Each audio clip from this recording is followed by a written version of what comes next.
Good evening বন্ধুরা, দৈতিস ব্লগে তোমাদের অনেক ওয়েলকাম। তোমরা কেমন আছো? আশা করি এই গরমে মোটেই খুব একটা ভালো নেই, তাও ভালো থাকতে হবে বলো। আজকে তোমরা আমার ভিডিওর থাম্বনেল দেখে কিছু বুঝতে পারছো? আসলে আমি শুনেছিলাম, জানতাম যে ভোরের স্বপ্ন মাঝে মাঝে সত্যি হয়, কিন্তু ওই যে সেদিন দিদির বাড়ি গেলাম না, বললাম না মনটা খারাপ লাগছে, বাচ্চাটা আসার সময় খুব কাঁদছিল, দিদির ছেলে। তা আমি আজকে দুপুরবেলায় যখন শুয়েছি, মেয়েকে শুয়ে কেমন জানি লাগছিলো, দেখছি যে হঠাৎ করে নাকি ওরা বিকালে এসছে। ও মা, এই যা বলা, হঠাৎ করে ঘুম থেকে উঠে মেয়েকে খাওয়াচ্ছি, বিকালের খাবারটা, দেখি দরজায় কলিং বেলের আওয়াজ। দেখি দিদিরা প্রথমে ঢুকলো, আর দিদিরা আসার পরেই কিছুক্ষণ বাদেই মা বাবারা এলো। ওই যে আমার বাবা বসে আছে চেয়ারে, এত গরম না সত্যি। আর দিদি, বললাম না বড়, সে দিদি বলে না যে মায়ের মতো হয়ে যায় একটা সময়ের পরে। দিদি সবার আগে এসেই আগে আমার সোফাতে জামা কাপড়গুলো আনা থাকে, কাঁচা জামা কাপড়, ওগুলো ভাঁজ করতে বসে যায়। বলে দাঁড়াবোন তো জামা কাপড়গুলো ভাঁজ করে দিই, সবার আগে এসেই ঘরে ও জামা কাপড় ভাঁজ করে, কারণ আমার ওটা ভাঁজ করতে করতে রাতই হয়ে যায়। ও এসেছে, ওকে দেখে আমিও একটু স্বস্তি পেয়েছি। এই যে মাকে বললাম, মা একটু দেখি তোমাকে, দেখো। মা বলছে দাঁড়া চুলটা একটু আশ্রয় নি, তারপর ভালো করে দেখা। আমি বললাম তোমার দেখো, মাকে দেখাতে দেখাতে মেয়ের খাওয়ার টাইম পার হয়ে যাবে, আরেকটা সময় ভালো করে দেখাবো, দাঁড়াও। তারপরে ওদেরকে ভাবলাম, দিদি বলল কি দিবি এই গরমের মধ্যে? এই যে নেড়ু, সবে নেড়া হয়েছে। গরমে আমি বলেছিলাম ন্যাড়া করে দে দিদি, ওদের ন্যাড়া করে দে, আর বাচ্চাগুলোর মাথায় আমার মেয়েটাকেও করাবো ন্যাড়া। দেখি এই রোববার না হলে পরের রবিবার ন্যাড়া করিয়েই দেবো। আমি বললাম ছাড়, কলা মুড়ি মেখে দিচ্ছি, এই গরমে আর কিছু খাওয়াতে হবে না, ওদেরকে কলা মুড়ি চটকে মেখে দিই, তুইও খাই দে পাকুকে, আমিও খাই দিই ছোটোকে।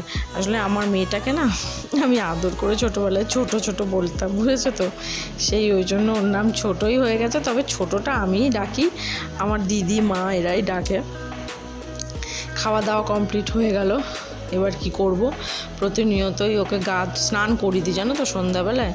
এবার দিদির ছেলে, দিদিদের ঘরটা একটু আমাদের ঘরের মতো অতটা গরম না, ওর ঘরটা ঠান্ডা, তাই ও করায় না। কিন্তু আমাদের বাড়িতে এসছে, আমি বললাম এক কাজ কর, স্নান করানোর যখন অভ্যাস নেই, স্নান করাস না সন্ধ্যাবেলায়, তুই একটু ভিজা গামছা নিয়ে আয়, আমি ছোটোকে তৈরি করে, তিন্নিকে তৈরি করে, তারপর আমি পাকুকেও করে দিচ্ছি।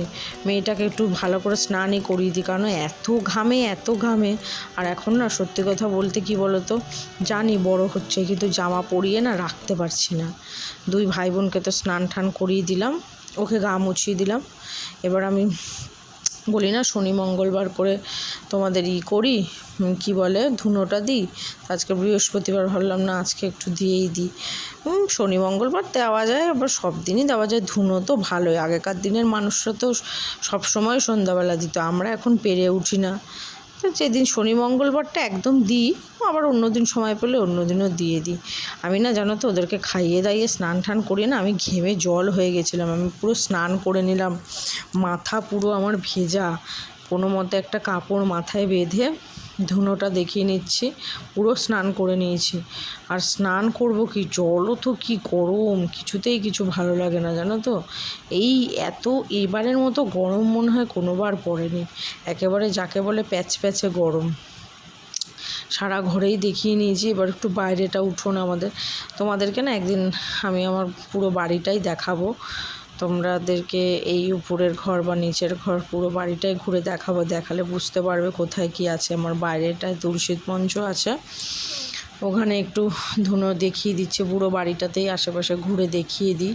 এবার দেখো, আমি ওখানে ধুনো দেখাতে বেরিয়েছি, উনি 14 বার করে দরজাটা একবার খুলে লাগিয়ে দিচ্ছে, একবার খুলে দিচ্ছে, একবার করে আমি বাইরে এদিকে ধুনো দেখাচ্ছি, আর ও দরজা, বললাম না 1 সেকেন্ড এদিক ওদিক হয় না, সব সময় পিছনে ক্যাঙারুর বাচ্চাদের মতো ঘুরে থাকবে জানো। সব সেরে ঠেরে আমি বললাম চল দিদি, এবার আমরা একটু বসি। এই যে দিদি জামাইবাবু তরমুজ নিয়ে এসেছিলো জানো তো, মাদের বাড়িতে রেখেছিল, মারা নিয়ে এসেছিলো, ভিজিয়ে রেখেছিল আগের দিন। দিদিরা এসছে আজকে, এই তরমুজ এই গরমের মধ্যে তরমুজ এনেছে, আমরা সবাই মিলে এখন তরমুজ কাটলো, দিদি কাটলো, কাটা দেখানো হয়নি, কারণ আমাদের কাটা শেষ হওয়ার আগেই খাওয়া হয়ে গেছে। এখন ইনি হাতে নিয়ে বড় অতিথি, ইনি হাতে করে জামাইবাবু নিয়ে এসেছিল তরমুজটা, এখন ইনি হাতে করে এখন নিয়ে খাচ্ছে তো প্রচুর, সব ফেলছে, তরমুজের স্নান করছে, তরমুজের রস সারা গায়ে মাখছে। আর এই আজকে বৎস গরম, 44 ডিগ্রি না 45 ডিগ্রি গরম, আর পারা যাচ্ছে না এই গরমে। দে আমাকে দে বাবু, আমি একটু খাই, দে বাবা। কিচ্ছু দিচ্ছে না, আর পারা যাচ্ছে না। তোদের নোংরা ফেলার বালতিটা এত ছোট না, এই নোংরা ফেলার বালতিটা হয় না রে, আমাদের বালতিগুলো দেখেছিস? ওই বাস্কেটই একটা কিনতে বিশাল হবে। বড় বড় বালতি। খাচ্ছিসও ওরকম, ফেলছিসও ওরকম, না ওই বাস্কেট একটা কিনতে হবে, বাস্কেট এই না বালতিটা হয় না। খুব বেশি পদ হচ্ছে না, তো যেটা হচ্ছে এই সেটা একটু দিদির সাথে গল্প করছি। ঝম্পাই হচ্ছে। আমি যাচ্ছি কাজের বউ যাচ্ছে, আজকে কি বলেছে, বলে কি সামনের মাস থেকে অন্য লোক দেখি নিয়ে বৌদি। আমি কেন যে বৌদি তোমাদের 3খানা লোকের এত বাসন, আর আমি বাসন মেজে মেজে ফুল করতে পারছি।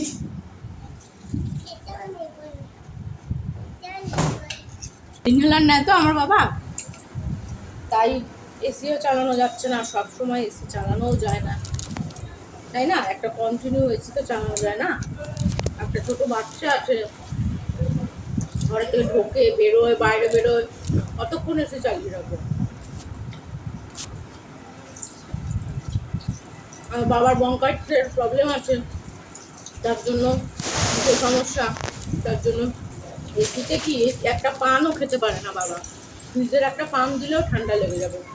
একবার খুবই বাড়াবাড়ি হয়ে গেছিল, পরিষ্কার করে একবার না দুবার তিনবার ব্লাড করে মুখ থেকে ব্লাড বেরিয়ে এসেছিল, তাই জন্য আমরা বাবা আসলে, বাবা মা এলে এসিও চালাতে পারি না। সত্যি বয়স্ক মানুষদের, বাচ্চাদের, কারণ যারা এসিতে থাকতে পারছে না সবসময়, তাদের জন্য তো কষ্টই, আর সবার পক্ষে তো সম্ভবও নয় না, সত্যি খুব কষ্ট। আমরা যে আমাদের ছেলে মেয়েদের জন্য কি পৃথিবী রেখে যাব, কারণ আমরা যখন ছোট ছিলাম তখন শুনেছিলাম যে রাজস্থানের মতো জায়গাতে 44 ডিগ্রি 45 ডিগ্রি 40 ডিগ্রি টেম্পারেচার হয়ে যায়, এখন কলকাতাতে 44-45 ডিগ্রি টেম্পারেচার। তাহলে এরা যখন বড় হবে, আমাদের ছেলে মেয়ে, তখন এরা কোন টেম্পারেচারে বড় হবে, কতটা সহ্য করতে পারবে? গাছ কেটে কেটে যে অবস্থা হচ্ছে, কোনো মানুষের বাড়িতে আজকাল গাছ দেখি না, একটা গাছ নেই। দেখি, চলো দেখতে থাকো কি করি না করি। ওরা এসছে বিকালবেলায়, বলছি থাকছে না, দেখা যাক।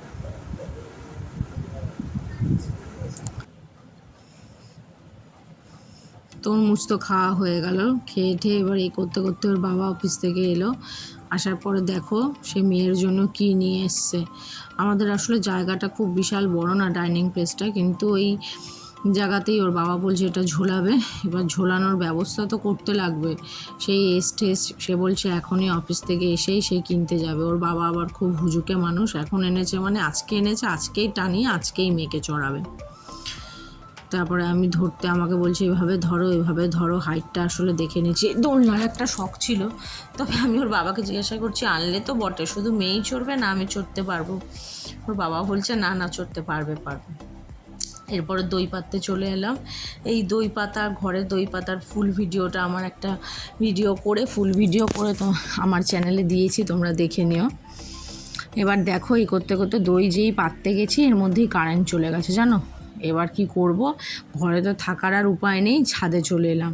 দেখো পুরো অন্ধকার, কিন্তু এই যে বলে বাচ্চাদের মন, এরা কি বোঝে ছাতা গরম আর ঠান্ডা, আমি তো জানি না। ওদেরকে বলছি কি রে তোরা গরম বুঝতে পারছিস না, সে আনন্দে হেসেই যাচ্ছে। মেশো খেলাচ্ছে, দিদি খেলাচ্ছে, এই করতে করতে দেখছি রাতও হয়ে যাচ্ছে, আবার বাচ্চাগুলোকে খাওয়াবো। দেখো হঠাৎ করে কারেন্ট চলে এলো, কি আনন্দ! সে কারেন্ট আসাতে যে কি আনন্দ হয়েছে, সব দিকে আলো হয়ে গেছে। আমাদেরও মনে শান্তি হয়েছে, কারণ সারাদিন বাদে কাজকর্ম সেরে যদি একটু ঘরে পাখার তলায় না বসতে পারি বলো।